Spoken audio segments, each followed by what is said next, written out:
Innistrad Crimson Vow, Episode 1 Tithes and Invitations by K. Arsenault Riviera.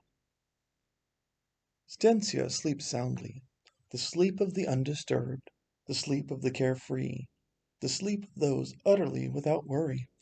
So sleep the vampires within their spires. They have no real need of sleep, but the peasants have need of it, and that makes it an almost novel thing. Wouldn't it be delightful if, now, at the height of our power, we slept? It does not last long, an hour or two perhaps. A nap, a joke, a gesture, a passing fascination. But it is the best hour of humans of Stencia have had in weeks. With the moon high in the sky, though their bodies may long for a moment's respite, there isn't any to be found. When the vampires wake from their little jest, they will doubtless hunger, and when they hunger, they hunt. And when they hunt, people die. Grigori presses the knife to his mother's wrist. She does not move. She does not stir, for she too is asleep, and has been for some time. 2 nights. It is difficult now to keep track. After the Harvesttide massacre, his mother simply fell asleep, refused to wake. He had seen her before, so full of hope, carving her own effigies to burn in the streets. He had seen her after, when the moon refused to set, skin full of wounds, something in her now broken.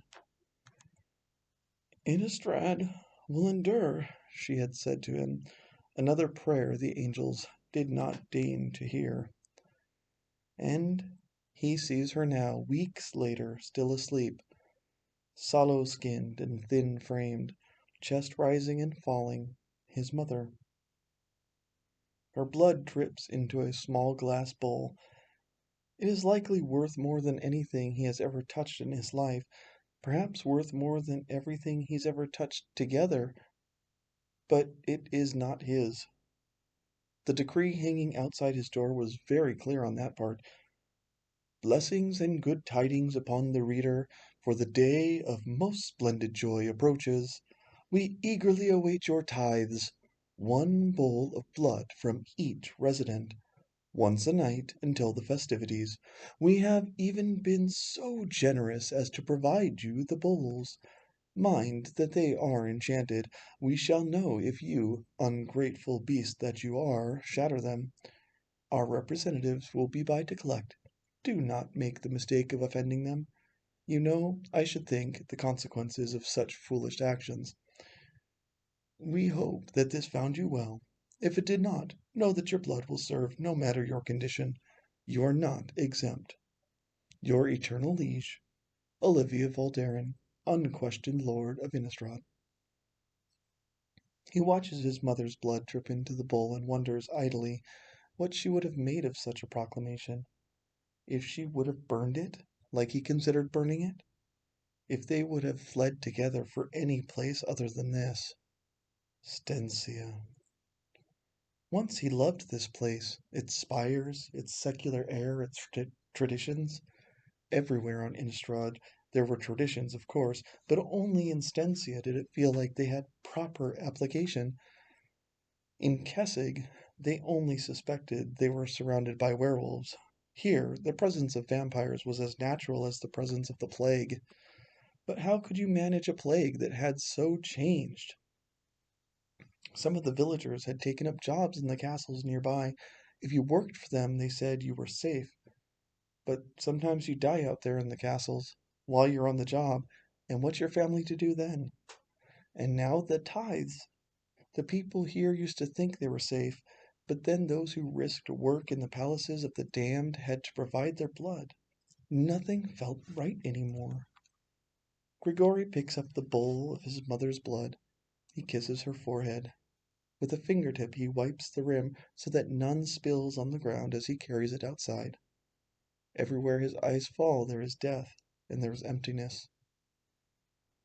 Weeks ago, his friends lit candles and sang songs outside their homes. Weeks ago, effigies burned in every window. Weeks ago, he could not take a step outside without seeing half a dozen of his friends grinning arm in drunken arm as they danced on the roads too frightening to walk. But the streets were empty now, too busy working, most of them, and those who didn't often died. Hadn't happened all at once, like the massacre, but it had happened all the same. These days, the only people he saw on the roads were not people at all.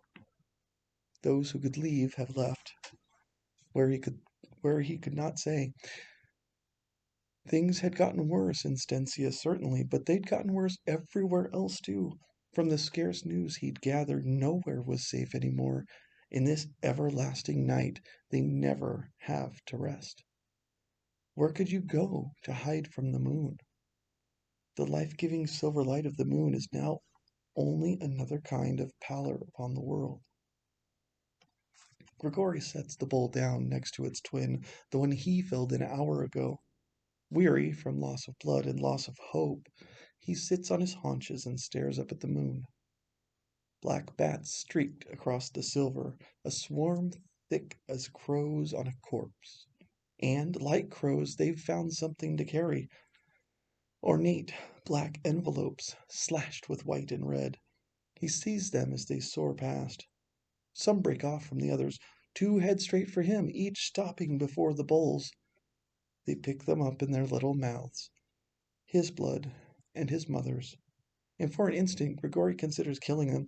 It would surely be an easy thing to snap their necks. But within a day, could he even call them days? They would come for him, and for his mother, and nothing at all would change except that the two of them would be dead. Innistrad would continue on, dying and undying. The bats take off. Grigori watches them go. He heads back in to take care of his mother. He can only hope she, too, is sleeping soundly. Adeline has known darkness in her life. She has known evil. Every breath she's taken since the tender age of 12, when the church first took her in, has been to strike down those who prey upon humanity. It hasn't always been easy, but it's been easier than this. As she drives her sword through the vampire's heart, she feels only the smallest kind of triumph. At least he will not kill again. Shame soon follows the thought. The work she's doing here is vital, more vital than it's ever been, but it's hungry work, too, and it has eaten away at something within her. Yet, that isn't the face she can present to the others. They are expecting the indomitable hero, the knight on a white horse, the beacon of justice in a world that's long forgotten the meaning of the word. They're looking for a light. But so is Adeline. Light finds her no sooner than the vampire hits the ground, and Chandra's fires swallow the body whole. In the orange glow, Adeline's eyes find her companions.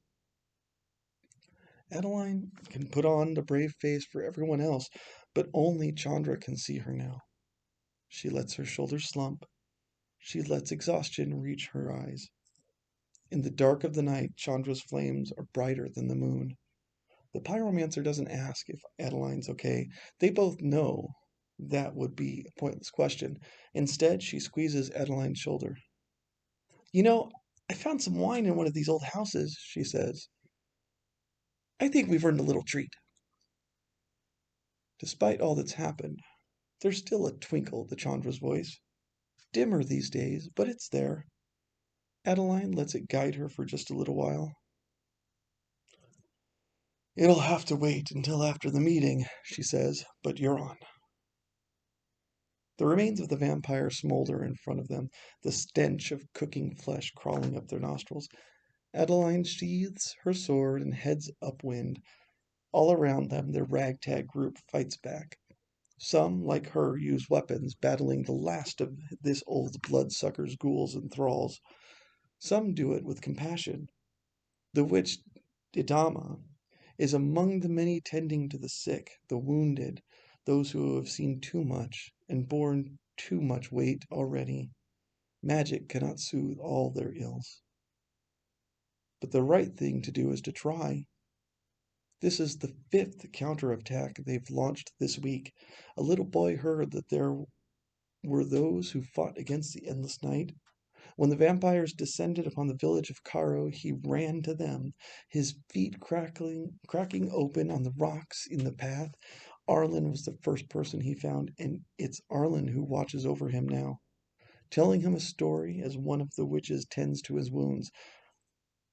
The blood streaked and drying across her leathers makes a strange compliment to the stew she's pouring into the bowl for the boy. As Adeline and Chandra approach, Arlen casts a glance their way. She gives the boy a nod and a heartening smile before breaking off to meet with them again. Alongside her, Teferi, Kaya, Didama, some of the other witches, deputized fiend slayers. Their groups is not large, perhaps only 2 or 3 dozen to protect humanity, yet they are fierce siblings in arms. The rest, 200, remained in the woods. People needed a place to go when their homes were destroyed. How'd it go? Arlen asks. Fiends vanquished, Chandra answers. Adeline nods, grateful she found such a bright way to put it. The village will take time to rebuild, but they'll have safety, at least for tonight. Good work, says Arlen. We'll do what we can for them. Good thing about Kessigers, we can raise a house in a day. Give it a week or two, and there'll be plenty of room for everyone. There's much unsaid. That first, the villagers will need to survive that long. That is harder to build in the absolute darkness. And that more will fall before anything can rise at all. But it's tiring, too tiring to think of that now. Arlen's right. They'll do what they can. Other villagers need them too. You wanted to call a meeting, she says. Arlen points to a makeshift campsite. The village's fire pit, surrounded by flattening tree stumps and hand-write benches. One by one, the valiant take their seats. Somehow the smallest bench, suitable for two, remains empty for her and Chandra. Kaya's work, probably. She's the one smirking. Well, Adeline won't argue. She sits, resting her hand, swords to her knees. So, all eyes align on Arlen. The endless nights worn on her too. That and whatever drove her fight with Tovalar. Adeline sees more of the wolf than the woman, especially outside of meetings like this one. The sigh that leaves her this time is all too human. There's no song and dance about it, she says. We can't keep this up. But what about Teferi's time magic? Adeline says. Surely he could. Teferi presses his lips together. He looks up at the treacherous moon and back down. Unfortunately, there isn't much I can do. Innistrād's solar system is a complicated one. The magic that's keeping the moon in place is ancient and tailored specifically for this plane. His shoulders slump. Even assuming I did figure out how to do it without ruining the plane's ecosystem, it'd take more power than I currently have. This is bigger than any one person can solve, Kaya says. Much as I'd prefer the alternative, we're going to need to stick together on this one. I don't understand, says Adeline. We've grouped up already, haven't we? We have, but our group, for the most part, is human, Arlen explains. And she's right. Apart from 2 or 3 of the remaining Wolfir, everyone is human. But why wouldn't they be? Adeline searches Arlen's eyes for an explanation. It's quick to come. The endless night doesn't just affect humans. If things continue the way they are, the vampires are going to run out of food eventually. 10 years, maybe the whole plane's picked clean. Once upon a time, there was someone among them who realized that we need to pay him a visit. Chandra's laugh is a nervous one. Please say you're kidding. Chandra's right. said Adeline. If you're talking about Soren Markov, he showed us no kindness before. Why should that change now? Arlen must have known this was coming. She doesn't let the question hang in the air very long, because everything's changed. Besides, it was Olivia Valdarin who stole the moon silver key. If anyone will know something about her plans, it's him. And if the rumors I heard were true, he hates her guts right about now, Kaya adds. Then, after a beat, it's all anyone in Stancia can talk about. She's asking everyone there to donate a bowl full of blood. Which means she's up to something, Adeline agrees. But why do we have to ask him? We don't have any other way in, says Teferi. Soren's in a mood, but he's always been pragmatic. As our leading expert on egomaniacal planar guardians, give me a few years, Kaya cuts in. As someone who's known him for centuries, I think we can get through to him. This isn't the first time he's been in a mood, after all. In fact, come to think of it, I'm not sure if I've ever seen him any other way. But if nothing else, I'm sure he'll tell us what Olivia is planning. None of this ends unless we can get our hands on that key again. He's the only one who might give us a clue where he is, or where it is, says Kaya. It makes sense, yet there's something Adeline can't forgive about him. Arlen, the last time we saw him, he was fighting Sigarda. The muscles of Arlen's jaw work. I know. This isn't easy for me either. But when part of your flock's gone astray, you don't leave them to the wolves. But he isn't a sheep, Adeline says, and you are a wolf. A wry, knowing smile from the woman means I know a thing or two about hunting and a thing or two about packs. Adeline, I'd like if you came with us, but if you want to stay, I'll understand. Adeline knows what's right. She knows how often the just thing is the heaviest thing. Cathars sometimes trained with weighted swords to drive the message home. The violent path should never be the first one taken. It should never feel easy to snuff out life. If they can get through to him, maybe it's worth trying. She feels Chandra's eyes on her, waiting for the answer. I'll go. If there's a trace of Avacyn left in him, he'll listen. Later, as they were gathering to leave, the boy from Cairo finds her. He's waiting outside of her makeshift tent, his feet bandaged. In too big armor he scavenged. The Abyssinian symbol on the front is nearly as long as he is. The pig he brought with him, a gigantic thing easily the size of a horse, sniffs the ground nearby. How can I help? How can I help? He asks her. Adeline kneels. You've already helped plenty, she said. From the folds of her armor she produces a woven symbol from sticks and unlit candles which she drapes over his head. The best thing you can do is get home safe.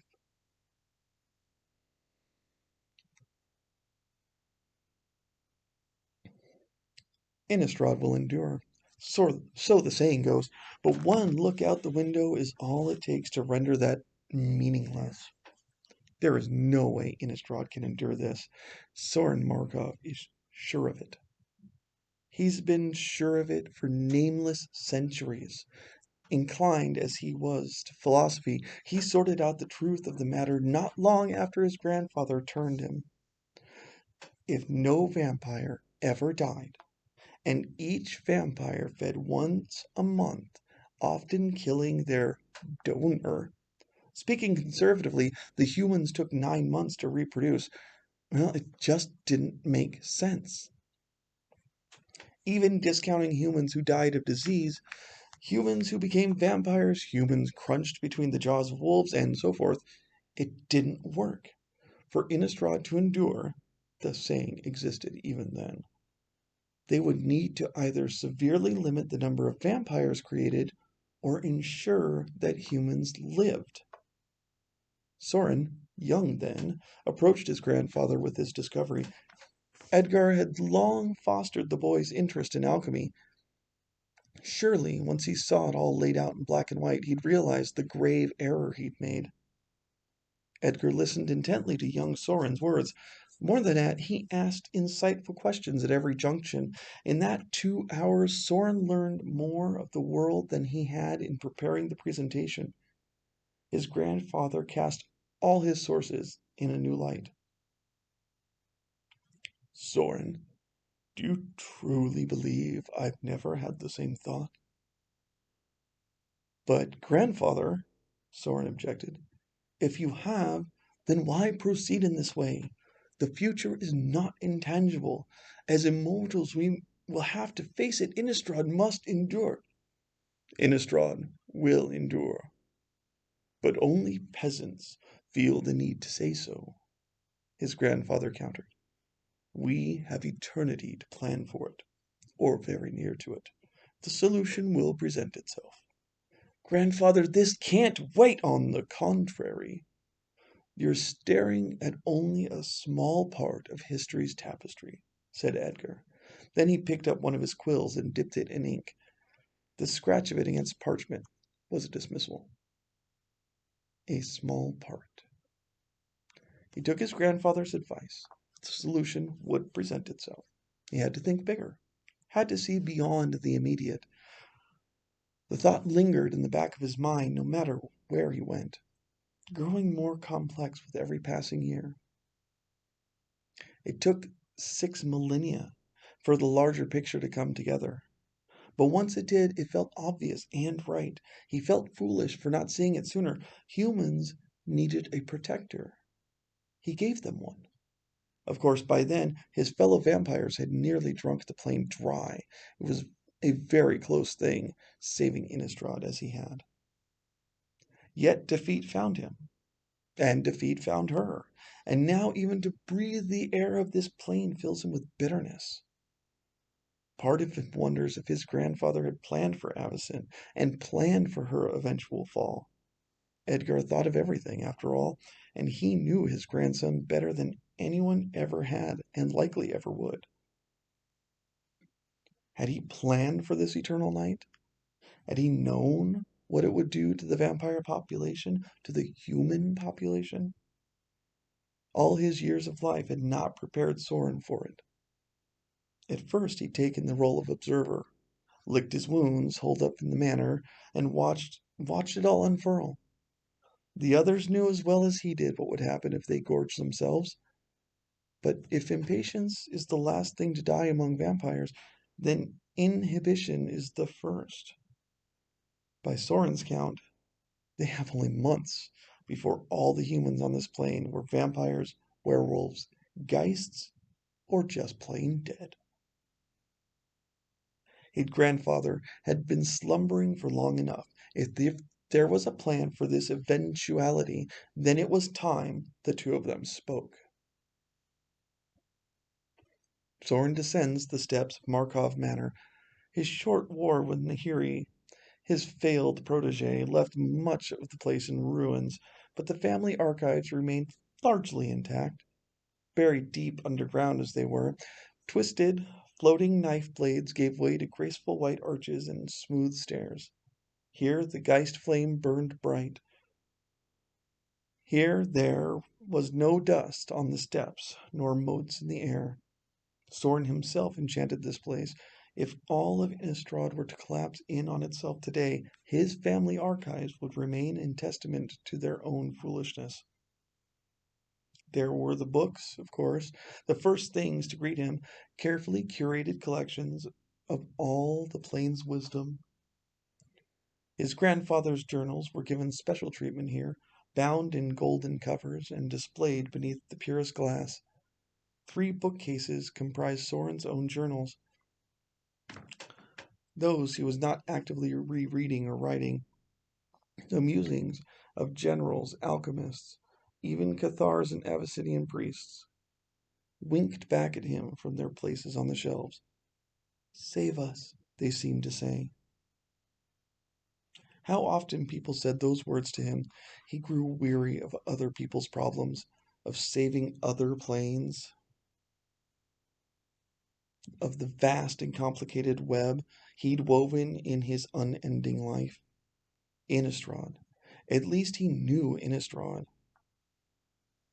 He thought he could recover here. Once his house was in order, so to speak, he might emerge and deal with the older planes once more. Save us, they say to him. I'm trying, he wants to say. Past the books were portraits, statues, and the armory. He walks the narrow halls of white stone and does not stop to peruse the works of his brethren. Innistrad would endure. There would be time later if he wanted to lose himself in the memories of a house that never embraced him. Only a little farther to the coffins. When elders tired of the world around them, they often rested until the world grew so alien that they could discover it anew. If he were a normal vampire, a simple immortal without the ability to leave Innistrad, he might have ended up here himself. But there must always be someone to watch over them, and without fail, this person was always Soren. He resents them. He does not hide it, not here in the cold silence of the tomb. He glares at each name above each coffin, and he asks them in his mind why they could not be bothered to emerge. It was their decadence that led to all this, and yet they were there resting, perhaps even dreaming, while he cleaned up their mess. Exhausting. He has a coffin, too, a foolish thing, a promise he made to himself that he would rest. The only thing keeping him from smashing it is the thought that his grandfather might see and might name it the childish fit of pique that it is. Onward. His grandfather rests in a mausoleum at the very end of the corridor, protected by a massive stone door. Often, Edgar woke for small spells. Soren left him books for those cases, things he thought exemplified the current state of Innistrad. Sometimes, when he needed his grandfather's counsel, he would even wake him. The two would speak in the drawing room of the dead, and when it was done, Edgar would rest once more. It always left Soren feeling like a child, but the advice had not once failed him. Resigns, he walks into the mausoleum, expecting to see his grandfather resting in the mighty coffin Soren commissioned for him, or reading at his stately desk, and instead finds an empty room. There are no statues here to greet him. Gone are the table, the chairs, even the empty teapot he kept here. Dust silhouettes the bookshelves where his grandfather's collection of knowing used to dwell. But when none of this compares to the largest lack in the room, the coffin itself is missing. Fury burns in his heart. It so often does, and yet now there is so little left to burn that all he can do is laugh. Of course. Yesterday he'd allow himself to leave the grounds. He'd wanted to see what was going on with his own two eyes. Of course someone had struck while he was away. He pinches his nose, considers his options. It was then that he hears the flapping of wings and feels the air shifting within the palace. Someone else is here. Someone more than one intruder. He turns, snatching at the sound. A bat by the feel of it, he crushes it without a second thought. Within its clutches, stained now by its blood, there is a single envelope. To my dearest, most precious Soren Markov, whom we could never forget on this day. He knows that handwriting. It takes centuries of patience not to crush the envelope, too. Instead, he opens it. The words within do nothing for his mood. Oh no, if his previous gloom was the darkness of a new moon, then this is the darkness of a moon snatched from the sky, never to return. He throws the bat's limp body into a corner of the mausoleum and storms back upstairs. There are other intruders. He can feel them, still, if they have any part of this mockery. Careful, that book's bound in human flesh. The voice echoes down to him. A woman, familiar but only vaguely. They're in the library. When he comes upon them, they're standing in a half circle around his reading desk. Some of them he knows, but there are plenty of new additions. Seems they've picked up some strays along their travels. A thief of some kind, her eyes quicker and her smirk sharp. The pyromancer, hands in the air like seeing something horrible. Then his eyes land on Teferi. Jovial as always, he's hiding a laugh. Teferi puzzled Soren. He so rarely met others who could see the whole of history, or anyone who smiled so easily. The wolf, Arlen Cord, with her hands on her hips, lecturing. The Cathar, the last, came with them. All in his library, in his family archives, behaving like children when confronted with one of the foremost texts on stitching in Innistrad. Of course it was bound in human vellum. What else did they expect? He didn't keep work by novices. He had half a mind to puppet them all out of there, to grab them by their veins and set them walking. The other half, older, more patient, cognizant of his awful position, realizes that they must have come here for a reason. You have 1 minute to tell me why you're trespassing here, he growls. Perhaps they did not hear him coming, for most snap to attention. Arlen and Teferi are the lone exceptions, but it's frustrating to him how easy Teferi remains, how none of this seems to trouble him. Worse yet, the wolf's eyes are on the letter. I think you know why we're here, Soren, she says. But the real question is, what's that?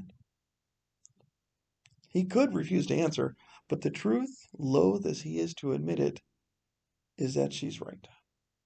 He knows why she's here. The eternal night bodes ill for the humans she cares so much about. Of course, she would come to him again for help. And, if honesty is the name of the hour,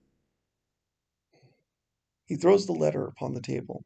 The thief snatches it up first, the pyromancer leaning over her shoulder to read. Like a child, the latter cannot conceal her shock. It's an invitation, she says. An invitation? Arlen echoes. She too leans over to get a better look at the letter, but by now the others are blocking her view with their rubbernecking.